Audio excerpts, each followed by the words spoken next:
Hola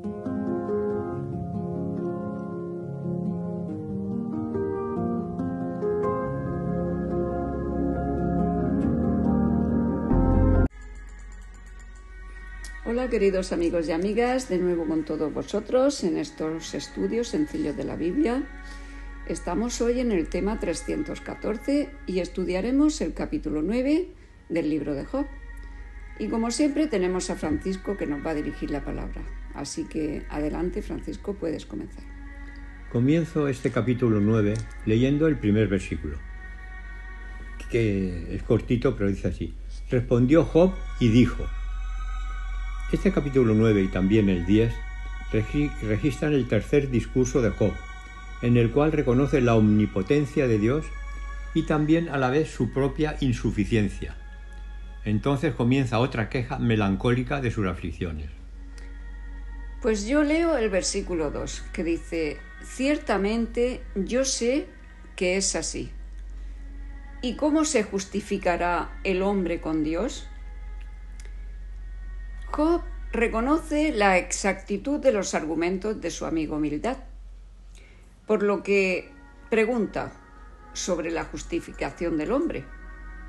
Podemos explicar que lo que le preocupa a Job no es la justicia divina, que él reconoce, sino aprender cómo él, un hombre, siendo un hombre como es, puede ser justo delante de Dios. Sus circunstancias lo acusan de debilidad, mientras que su conciencia atestigua de su inocencia. La pregunta de Job se contesta completamente en la revelación del plan de salvación.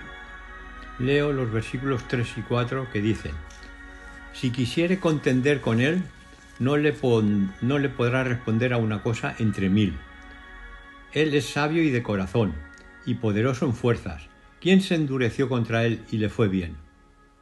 Está diciendo que el ser humano no puede ponerse al nivel de Dios, no puede contestar las preguntas ni las acusaciones divinas. Dice el versículo 5: Él arranca los montes con furor y no saben quién los trastornó. Los seres humanos consideran que las montañas son símbolos de inmensidad y estabilidad. Sin embargo, Dios puede arrancarlas y trastornarlas. Ahora vemos el versículo 7 que dice: Él manda al sol y no sale, y sella las estrellas. Se representa a Dios como el que tiene poder absoluto sobre la naturaleza. Las Escrituras mencionan a menudo los fenómenos naturales como una manifestación del poder de Dios. Estamos repasando los versículos más significativos. Por lo tanto, vosotros tenéis que repasar lo que nosotros nos estamos omitiendo.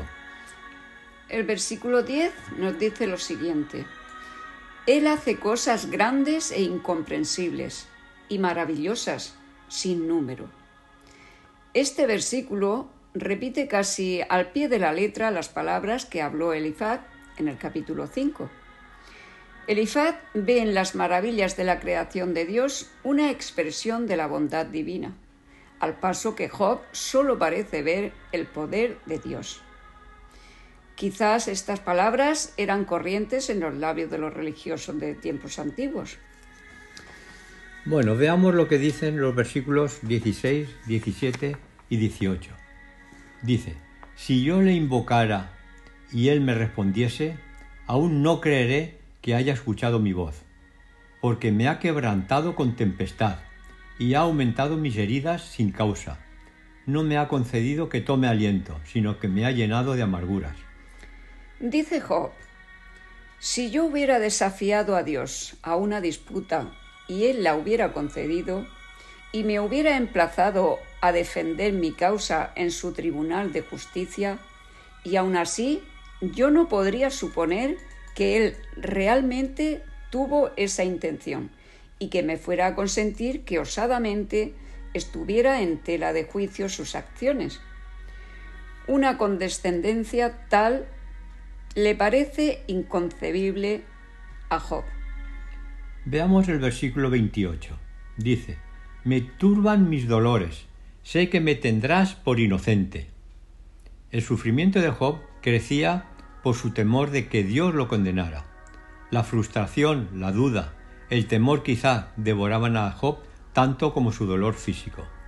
Versículo 31 dice así: Aún me hundirás en el hoyo y mis propios vestidos me abominarán.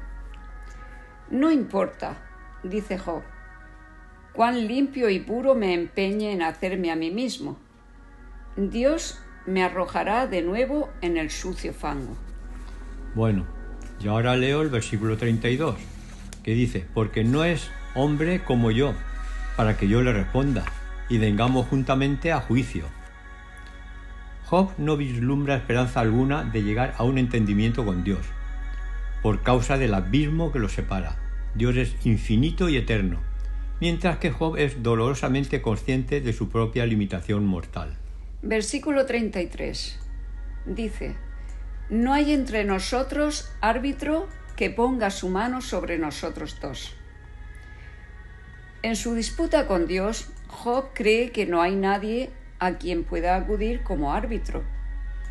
Piensa que solo con una de dos condiciones entre él y Dios, el debate podría ser más equilibrado. Si Dios, despojándose de todos sus atributos divinos, se convirtiera en hombre, y si algún juez o árbitro pudiera encontrarse para decidir la disputa. Sin embargo, Job pensó que ninguna condición era posible. Dicen los dos últimos versículos: quité de sobre mí su vara, y su terror no me espante.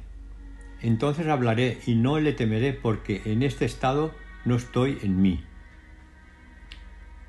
Job tiembla ante el castigo de Dios, está aterrado, cree que podría hablar en su propia defensa si Dios dejara de hacerlo sufrir. Bueno, terminamos este capítulo 9 y en él estamos viendo la desorientación que sufre Job. Lo mismo dice una cosa que luego cambia a otra. La realidad es que está sufriendo mucho y esto en ocasiones le impide razonar correctamente. Pero mirándolo de forma positiva, podemos observar que la prueba que está pasando es muy dura y que cualquiera de nosotros que la pasásemos estaríamos peor que él todavía. Por supuesto que Dios sabía que podía contar con la paciencia de Job para vencer a Satanás. Pues mañana continuamos el estudio con el tema 315. Muchas bendiciones y hasta mañana, queridos amigos y amigas. Adiós.